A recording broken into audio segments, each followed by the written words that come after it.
Cheddar farms, whenever you farm, you could end up with a build that immediately obliterates every single entity on screen, which includes yourself. Maybe the ability to teleport to an enemy, backstabbing them, then slamming down onto the ground while keeping them completely locked in. While you're sliding away, you get a shield covering all directions of fire and stopping time because why not? Maybe if you're lucky, you can end up with a Plimbo. That one's everyone's favorite. Thing is the equivalent to all the essential roguelike items. But rather than items, it's cultives, since you need to cultivate them to work. And the seeds are called gen seeds because they're the genesis of your runs and they're seeds.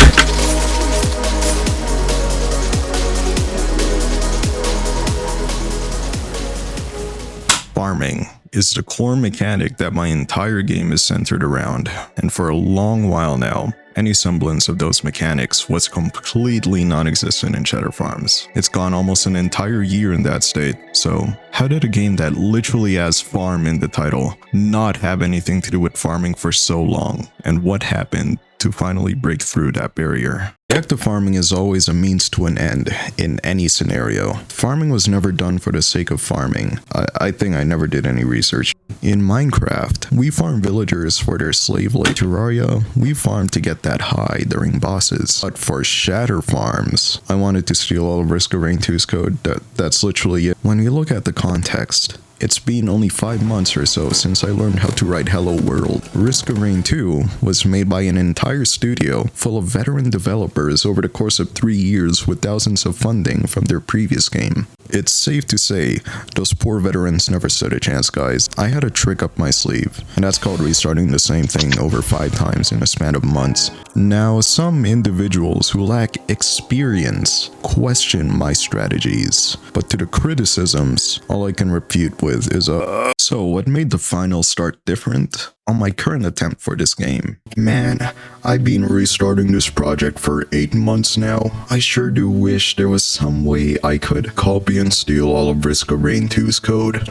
Moral of the story, just get some guy who's smarter than you to do it. Seemed like a time waster for them, but the equivalent of a 3rd grader asking a Harvard professor for help on their math assignment. Plants themselves are directly linked to those items. Risk of Rain 2 is the biggest inspiration for the game. It's natural to assume that we have items stacking. We don't, but it'd be natural to assume that. Plants themselves are items that impact your entire run and help you shape up your build. When you stack the same cultive, the cultives can level up and you look like just enough XP. I didn't go the entire Risk of Rain 2 stacking item route is because it ended up with some items being more stackable than others. Why does that sound racist? Roguelikes have a strength curve to them where you start off the run at the bottom, and with each item, you get a bump up in strength. Thing is, those items can synergize, and whenever you find a synergy, that curve goes up drastically. Same concept applies to the enemies though, which should tend to match the player. Now the player can offset that difficulty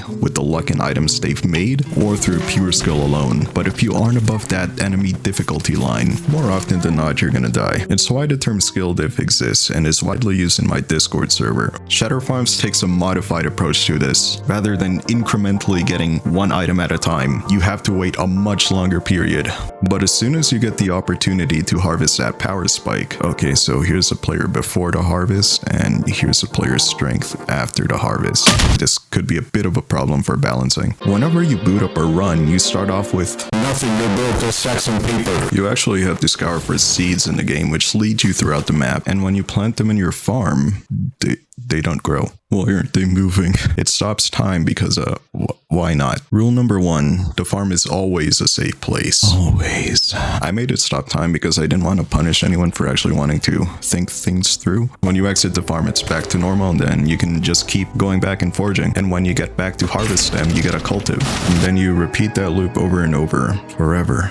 Now originally I went with the system of farming giving you currency, which you could use to craft cultives, and then I kind of forgot why. So I just made a more straightforward approach of crops directly giving cultives. The only problem was, it was universally praised. However, when observing the playtests, there was something more sinister. that kind of just led to everyone outright skipping everything entirely. I scrapped the farming system multiple times now, and I have to do it again. Back to the old version. I guess I didn't expect that people wouldn't enjoy having to browse through like 15 UIs whenever they get an upgrade. And then I remembered the real reason why I went with the first system.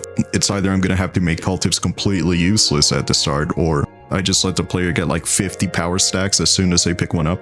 So I went back with the old system. That way, rather than like 10 farming plots, I could have like 50. So now farming gives you resin, which you can concoct into cultives, and it turned mana from a farmer into an artificer. An artifarmer. I should really fire the proofreader. So why did I go with farming in the first place? Minecraft is always Minecraft, guys. I'm so sorry. Whenever you enter a level, generally, you're only really equipped with handling the easiest of the encounters. And since they're easy, they have the weakest drop rate. As soon as you harvest your crops though, that actually opens you up to more areas of the map since you're actually equipped for them now. The knowledge you take with you throughout your runs is the experience of actually trying to figure out what's actually going to immediately kill you and which ones have a chance of not doing so. Anyways, I was lying. The real power spike is the friends we made along those actually going through the more extreme arenas, which will immediately kill you. But if it doesn't somehow, you get a major power boost earlier on, which makes anything below you completely trivial. Even now, after breaking through, the farming system is still at its barest. So much potential I could add in. A lot of people assume this game feels complete, but I'd like you to imagine Terraria if the bosses, potions, accessories, and hard mode just didn't exist. Please stop comparing me to Ultra Kill, man. I could have really powered through with finishing off my projects rather than restarting, but the thing is, learning through all of those failed attempts, massive list over here, you exclude the icons, made in a single week. In fact, I've actually deleted an entire set just like this. It's why the person maintaining the wiki for this game straight up gave up. It's honestly weird looking back through all my old footage and seeing how much I've improved, even with all my restarts. Back then, it took me hours to make my first actual item work. After my 4th restart, I think a different term could be better fitting. I've been doing this game development thing as if it was the same genre I was making the game for. My 4th run.